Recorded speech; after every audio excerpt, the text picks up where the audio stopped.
Hello and welcome, my name is Nathan of Movement Focus, and this is your first lesson on the Movement Focus course. You'll have to excuse the backdrop, the area I'm training in. Of course, it's quarantine right now from COVID-19.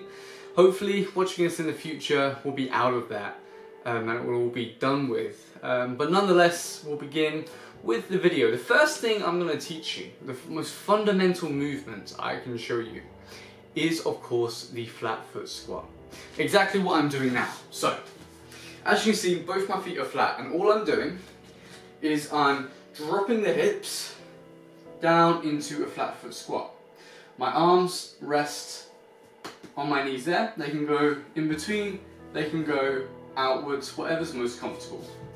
The placement of my feet completely depends on my hip mobility. So I could go really wide, but that is a lot more strain on your groin and on your hips, and it adds a bit of strain on the front of your knees.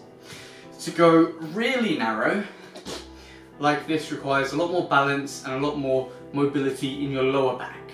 Something a bit more shoulder width is much more neutral and much more natural position for you to kind of rest in. So this position is really great. It lengthens your entire posterior chain all the way up your calf, your hamstring, your glutes, your erector spinae, all the way up to your traps and your neck, all the way up the whole posterior chain, which is great. We spend way too much time hunched over on our laptops and our phones, and that actually tightens it. And yeah, so a lot of people can't actually get into this position because they have quite a tight posterior chain.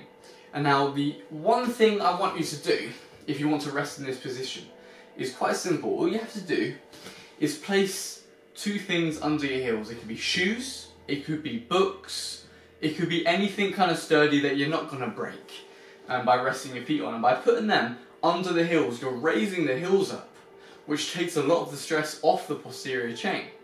So you end up kind of sitting a bit more like this.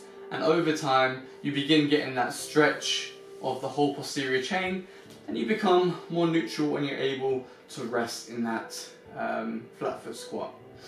And again, just another exercise you can kind of do is you could find a cabinet, a wall, a worktop, a pole, and very simply, just practice holding onto it and lowering yourself down to wherever you're most comfortable, wherever that might be, and just slowly resting there, rocking back and forth, and just getting a nice stretching. And eventually, over time with practice and exposure to the movement, you will have a lovely flat foot squat.